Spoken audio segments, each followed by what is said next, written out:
My favourite band at the moment, probably these, Black Sabbath. Thrash and screaming and shouting and stage diving and middling to the late 80s. About 88, I'd stopped doing that then and went into the army. Yeah, I was 3rd Battalion Royal Green Jackets. I did 4 years service in there and broke my back at 20 and ended up coming out through medical discharge. I was on 30ml codeine. The doctor was telling me, "Oh, you're addicted to these." I said, "Well, you've given me these codeine for 27 years. I never even used to smoke cigarettes until I come out of the army. And then I went from that to smoking the weed, to taking cocaine, to taking amphetamines, to tripping my head off on mushrooms and acid. And it's just more crap than it's really worth. And you know what? I've wasted 30 years of my life and I've got my blinkers on now and I'm just going straight down that road. I can't keep going backwards in my life. I've not got another 30 years to waste."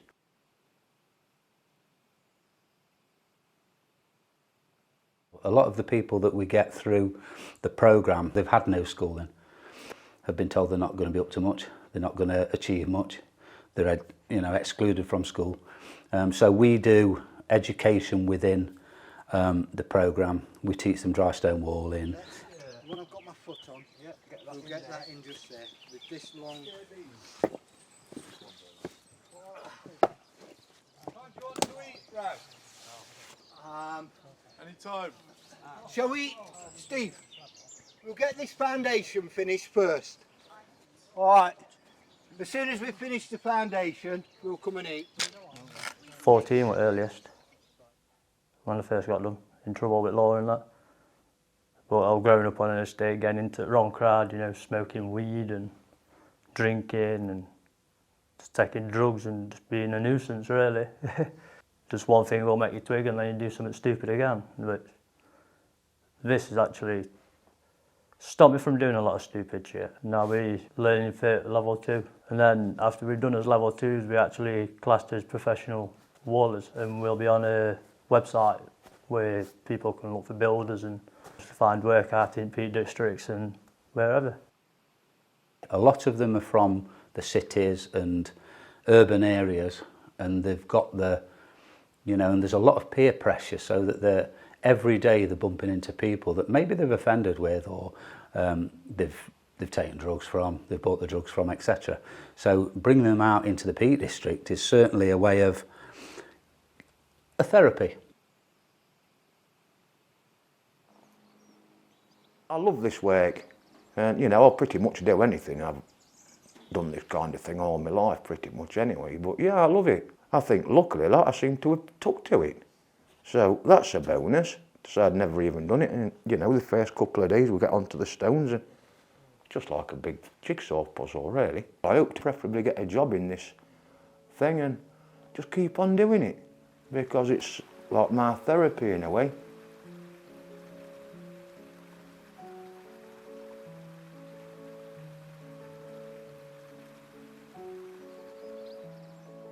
I've had a few alcohol issues over the last 5 or 6 years or so. My ex-missus committed suicide with crack cocaine when I was on holiday, and I come home and she was dead on the kitchen floor, and that sent me a little bit loopy for about 5 years, to say the least. 6 months or a year ago, I really didn't think that I'd ever get to this place where I'm at now, but like I say, 9 or 10 weeks, I've had no outbursts of PTSD. I'm severe manic depressive, but I'm flying high up in the clouds, so crack on or crack up, I always say, and it's going to be one of the two.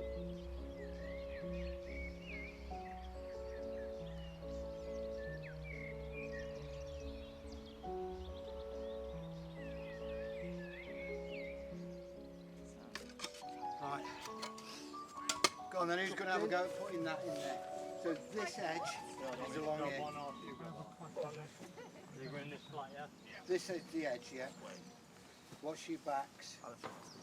And then we're going to move it, and then lift this string up. Right, okay. Yeah, that's fine. So long as I live at a place called Uthwaite. It's probably about 40 miles away from here. It's all gangland motivation and everybody's all at one thing or another. You're better off out on it than what you ever are in it, so just leave them wait. And yeah, here you got all this beautiful countryside everywhere, you're just surrounded by it, away from all the idiots. And it's fantastic. And then I have to go home at the end of the day and it's like, oh no, not again, you know, like, I'm back home with these. At the moment, I've got no money, I've not got no work, I've got nothing. I'm saving for a van and I think, well, it's one thing having it, it's another thing keeping it on the road and affording to run the thing. Wait till I've got a job and I've got a contract and I've got some wages coming in. I can reduce the drinking, I can stop the smoking, I've got more to put into my van then. And once I've got it, then I can get in the van, go to Portsmouth, go to the Lake District, come up here, do a little bit of wild camping or just pull up in the van somewhere. Yeah. If it's raining, I can sleep in the van, and if it's nice, I can get the tent out and go for a walk out into the sticks somewhere and set myself up, you know. Well, I've got my little stove and everything, I won't be doing no fires, I can eat, I can drink. Just get out there in the woods, just that little bit of an escape, isn't it, just for that couple of days. And then come back to the old concrete jungle and back to reality. But what's the other reality is, I can't afford it, it's just a pipe dream at the moment, so I'll just keep chipping away and I'll get there. I'm pretty well sure of that. When David first came on, he was a bit quiet at first. He was obviously drinking a little bit. And now I said to David, I said, this is my addiction. This is what replaced my drinking at the time, coming here. A month later down the line, David's coming to me saying, this is my new addiction.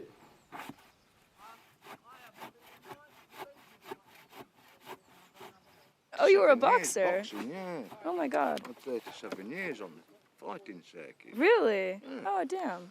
I'm just finished. Oh, from your nose? My nose, I ain't got no temple left anymore. I've had that kicked out my head with 13 travellers in Northampton. That's what the hole is in my head. Cricket bat. I've got an hole inside of my head. That was a cricket bat. That's a sledgehammer. And it knocked back at head weight and all. Yeah, Dave was a boxer. Boxer is that? Anything he could box, he boxed at 12 cans, that's it. Smell the booze? Oh, and then what? Drunken Dave, what? Drunken Dave. You can tell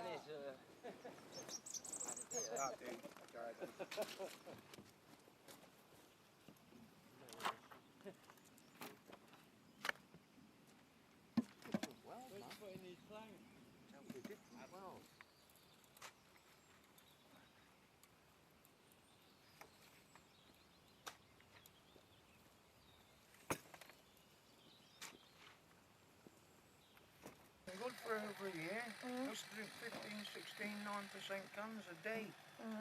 Constantly blazed off my brain. I've been good for over a year. I went to the coronation on Saturday. My mother thinks I've been down there selling drugs. I've done that like for over 15 years. I used to. Used to have a very big business doing that. Now, whatever I do, I'm wrong, I'm in trouble. I give up.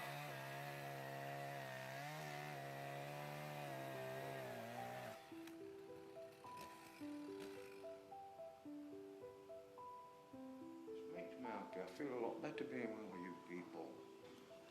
I hate my life.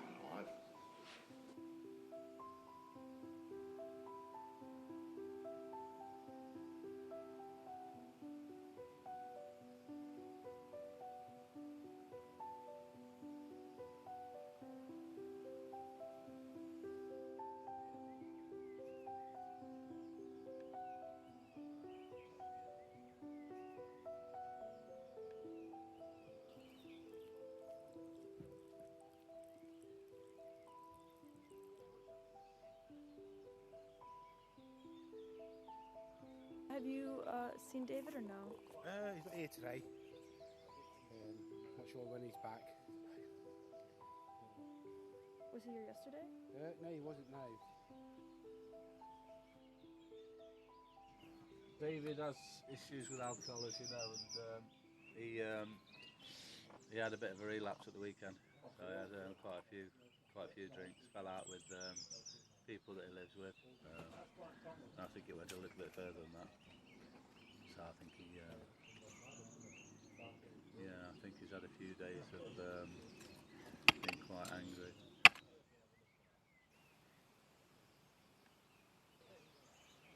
it's hard to say, isn't it? You never know.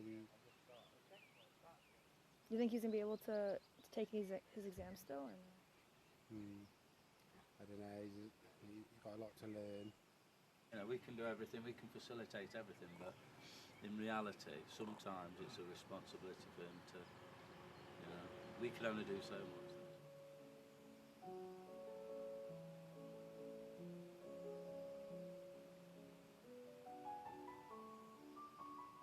And it's like, well, we can see where it's all ending, and it don't end nicely, not for none of us. We think, oh, well, it won't happen to me. Oh, yeah, I think I'll just do this and, you know, ride the main line, and bang, you're just flatline and dead. What's the point? No, we're only here once. We don't get no second chance, do we? We don't coming back a second time, so we make most of it while we are here on the first run, because there ain't no second coming back. So, you know, just keep laughing. We'll get there. Or we won't, as it goes, but, you know, be happy.